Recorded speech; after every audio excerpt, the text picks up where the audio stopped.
season one, like Silo, just being one of the greatest creative experiences I've been able to be a part of. So, Hi, I'm Jonatan Blomberg, and I'm writing for MovieZine in Sweden. peace. How are you, Jonathan? I'm doing great, especially now when I get to speak with you, of course. Thank you, thank you. I like that Reservoir Dogs. That's one Yeah, of the great ones. yeah, I love it too. And I also love this show. I watched the entire season of Silo already, and then I read the book because I wanted to know what happened in the end. So Yeah. that's good praise for sure. Well, no, that's amazing that the show drove you to the book. That means like you wanted more. So, like, man, I'm grateful that you dug our first season of it, and it's been an incredible project for me to be a part of. From the quality of how dope the book is to to actually the season, like, and season one, like Silo, just being one of the greatest creative experiences I've been able to be a part of. So, yeah, man, I'm glad you into it. Yeah, for sure.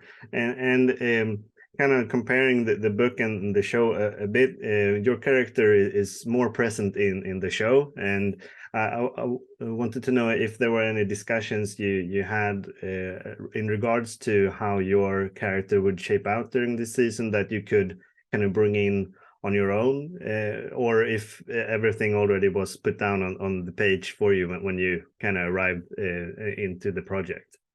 Well, they have written Sims, and as you said, Sims is not a really strong character in the book. Like he isn't as prevalent, but they have written Sims to evolve in his role to be stronger as the season went on. Yeah. And for me, like what I was able to develop and work on with our writers was just continuing to show each side of Sims, these different sides, because obviously he is a heavy, he's an enforcer in the silo, he's the head of judicial security.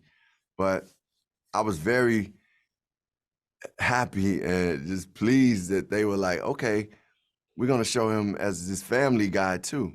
Because Yeah. you never think about that person that you see enforcing things and who's living with that by any means necessary mentality, just being with their son or with their wife or just being amongst their family or smiling. You don't see those other parts of their humanity being shown. So I think, more and more as we got into the season, I kept just saying something to the writers like, hey, y'all, don't forget Sims I want Yeah. to, Sims I want his humanity.